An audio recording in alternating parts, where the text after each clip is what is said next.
Hello everyone, ಎಲ್ಲರೂ ಹೇಗಿದ್ದೀರಾ?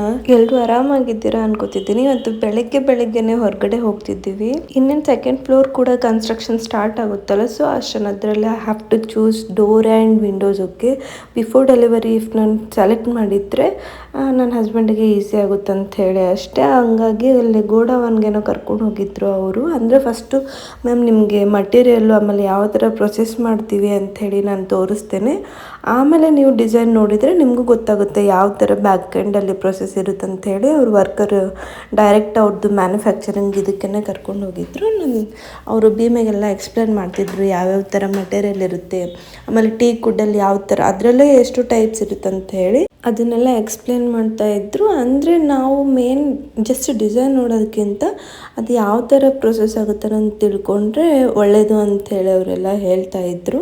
ಅವ್ರದ್ದು ಮೇನ್ ಆಫೀಸ್ ಬಂದು ಕೆಂಗೇರಿ ಅಂತೆ. ಅಲ್ಲಿ ಅವರು ಲೈಕ್ ರೆಡಿ ಆಗಿರೋ ಡೋರ್ ಆಗಲಿ ವಿಂಡೋ ಆಗಲಿ ಡೆಮೋಗೆ ಇಟ್ಟಿರ್ತಾರಂಥವ್ರು. ಬಟ್ ನಂಗೆ ಅದೇ ಕನ್ಸರ್ನ್ ಇತ್ತು. ಅವ್ರು ಏನೇ ಕೆಟಲಾಗ್ ಕೊಟ್ಟು PDF ಕೊಟ್ಟು ಫೋಟೋಸ್ ಕಳಿಸಿದ್ರು ಕೂಡ ಡಿಸೈನ್ ಯಾರಾದರೂ ಮಾಡಿಬಿಡ್ತಾರೆ ಆಯಿತಾ, ಫಿನಿಶಿಂಗ್ ಮೇನ್ ನನಗೆ. ಸೊ ಹಾಗಾಗಿ ನಾನು ಸ್ವಲ್ಪ ಕನ್ಫ್ಯೂಷನಲ್ಲಿದ್ದೆ. ನೋಡೋಣ ಇನ್ನೂ ಒಂದೆರಡು ಕಡೆ ಹುಡ್ಕೋಣ ಅಂಥೇಳಿ, ಬಟ್ ಹುಡ್ಕೋಕ್ಕೂ ಆಗೋಲ್ಲ, ಜಾಸ್ತಿ ಟ್ರಾವೆಲ್ ಮಾಡೋಕ್ಕೂ ಆಗೋಲ್ಲ. ಸೊ ಅಷ್ಟೇ ನೋಡಿಕೊಂಡು ಮನೆಗೆ ಬಂದ್ವಿ. ನಂದು ಬೇರೆ ವರ್ಕ್ ಬೇರೆ ಇತ್ತು. ನಾನು 1-2 ಅವರ್ಸ್ ಬ್ರೇಕ್ ತೊಗೊಂಡು ಹೊರಗಡೆ ಹೋಗಿದ್ದೆ. ಅಷ್ಟನ್ನದ್ರಲ್ಲೇ ಸಿಕ್ಕಾಪಟ್ಟೆ ಮೆಸೇಜ್ ಮತ್ತು ಕಾಲೆಲ್ಲ ಬಂದಿತ್ತು. ವರ್ಕ್ ಕೂಡ ಅಟೆಂಡ್ ಬೇಕಲ್ಲ ದುಡ್ಡು ಮನೆ ಕಟ್ಟಲಿಕ್ಕೆ. ಸೊ ಬಂದ ತಕ್ಷಣ ಲಾಗಿನ್ ಆಗಿ ಹಾಗೆ ಡ್ರೆಸ್ ಕೂಡ ಚೇಂಜ್ ಮಾಡಲಿಲ್ಲ, ಹಾಗೆ ವರ್ಕ್ ಸ್ಟಾರ್ಟ್ ಮಾಡಿದ್ದೆ. ಅಂದರೆ ಮಂತ್ ಸ್ಟಾರ್ಟಿಂಗಲ್ಲಿ ನಮಗೆ ಸ್ವಲ್ಪ ಜಾಸ್ತಿ ವರ್ಕ್ ಇರುತ್ತೆ ಆಯಿತು, ಆಫೀಸ್ ವರ್ಕು. ಸೊ ಅದನ್ನು ನಾನು ಮಿಸ್ ಮಾಡೋಕ್ಕಾಗಲ್ಲ, ಲೀವ್ ತೊಗೊಳಕ್ಕೂ ಆಗಲ್ಲ. ಹಾಗಾಗಿ ಎರಡನ್ನೂ ಮ್ಯಾನೇಜ್ ಮಾಡ್ತಾ ಇರೋದು. ಜೊತೆಗೆ ಈ ಕಡೆ ನಮ್ಮ ಪಾಪು ಕೂಡ ನೋಡ್ಕೋಬೇಕು. ಅವಾಗ ಮಮ್ಮ ಅಂತ ಬರ್ತಿರ್ತಾಳೆ ಅವಳು. ಹಾಗೆ ವರ್ಕ್ ಮಾಡ್ತಾ ಎಲ್ಲನೂ ಮಾಡ್ತಾ ಇದ್ದೀನಿ. ಆಲ್ಮೋಸ್ಟ್ ಲಂಚ್ ಟೈಮ್ ಬೇರೆ ಆಗಿಬಿಟ್ಟಿತ್ತು. ಪಾಪುಗೆ ಅಡುಗೆ ಕೂಡ ಮಾಡಬೇಕಿತ್ತಲ್ಲ. So today I wanted to do khichdi. Okay, ಅದು ಈಸಿಯಾಗಿದೆ ರೆಸಿಪಿ, ನಿಮಗೂ ತೋರಿಸಿದ್ರಾಯ್ತು ಅಂದ್ಕೊಂಡು ಮಾಡಿದೆ. ಮನೇಲಿ ಏನೇನೆಲ್ಲ ತರಕಾರಿ ಇರುತ್ತೆ ಅದನ್ನೆಲ್ಲ ಫಸ್ಟ್ ತೊಗೊಂಬಿಡಿ. ನಾನು ಬೀನ್ಸ್, ಕ್ಯಾರೆಟು ಮತ್ತು ಆಲೂಗಡ್ಡೆ ತೊಗೊಂಡಿರೋದು.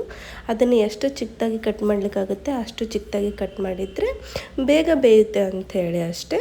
ಎಲ್ಲ ತರಕಾರಿನ ನೀಟಾಗಿ ವಾಶ್ ಮಾಡಿ ಕಟ್ ಮಾಡಾದಮೇಲೆ ಅಕ್ಕಿ ಮತ್ತು ಕೆಂಪು ಬೇಳೆ, ಆಮೇಲೆ ನಾನು ಹೆಸರು ಬೇಳೆ ತೊಗೊಂಡಿರೋದು ಆಯಿತಾ. ನೀವು ಬೇಕಂದರೆ ತೊಗರಿಬೇಳೆ ಕೂಡ ತೊಗೋಬೋದು. ಕುಕ್ಕರಲ್ಲಿ ಫಸ್ಟು 1 ಸ್ಪೂನ್ ಗೀ ಹಾಕಿ, ಅಂದರೆ ನಾನು ಆಕಳು ತುಪ್ಪ ಯೂಸ್ ಮಾಡ್ತಿರೋದು. ಗೀ ಹಾಕಾದ್ಮೇಲೆ ಆನಿಯನ್ ಕೂಡ ಸ್ವಲ್ಪ ಬ್ರೌನ್ ಆಗೋ ಥರ ಫ್ರೈ ಮಾಡಿ, ಅದಾದಮೇಲೆ ತರಕಾರಿ ಎಲ್ಲನೂ ಕಟ್ ಮಾಡಿರ್ತೀವಲ್ಲ ಅದನ್ನೆಲ್ಲ ಮಿಕ್ಸ್ ಮಾಡಿ, ನಾನು ಆರ್ಗ್ಯಾನಿಕ್ ಸಾಲ್ಟ್ ಯೂಸ್ ಮಾಡ್ತಿರೋದು, ರಾಕ್ ಸಾಲ್ಟ್ ಅಂಥೇಳಿ.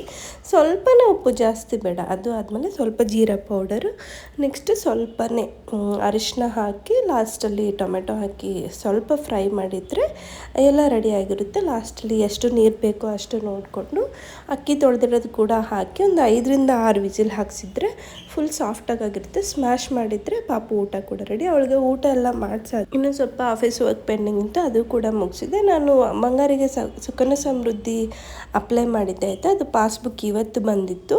ಸೊ ಇವತ್ತೇ ಪೇಮೆಂಟ್ ಸ್ಟಾರ್ಟ್ ಮಾಡಿಬಿಡೋಣ, ಡಿಲೇ ಮಾಡೋದು ಬೇಡ ಅಂಥೇಳಿ ಮಾಡ್ತಾಯಿದ್ದೆ. ನಾನು ದೇವ್ರ ಮನೆಯಲ್ಲೇ ಕುಂತಿದ್ದೆ, ಅವಳು ಅಲ್ಲೇ ಬಂದುಬಿಟ್ಟಿದ್ಲು. ಸೊ ಫಸ್ಟ್ ಪೇಮೆಂಟೆಲ್ಲ ಅಲ್ಲೇ ಮಾಡಿಬಿಡೋಣ ಅಂತ ಹೇಳಿ ಅಲ್ಲೇ ಮಾಡ್ತಾಯಿದ್ದೆ. ಸುಕನ್ಯಾ ಸಮೃದ್ಧಿ ಸ್ಕೀಮ್ ಓಪನ್ ಮಾಡೋದು ತುಂಬಾ ಈಸಿ ಇದೆ. ನಿಮ್ಮ ಮನೇಲೂ ಹೆಣ್ಣು ಪಾಪು ಇದ್ದರೆ ಆದಷ್ಟು ಇನ್ವೆಸ್ಟ್ ಮಾಡಲಿಕ್ಕೆ ಟ್ರೈ ಮಾಡಿ ಅಂತ ಹೇಳ್ತಾ ಮತ್ತೆ ನೆಕ್ಸ್ಟ್ ವ್ಲಾಗಲ್ಲಿ ಸಿಗ್ತೇನೆ. Thank you.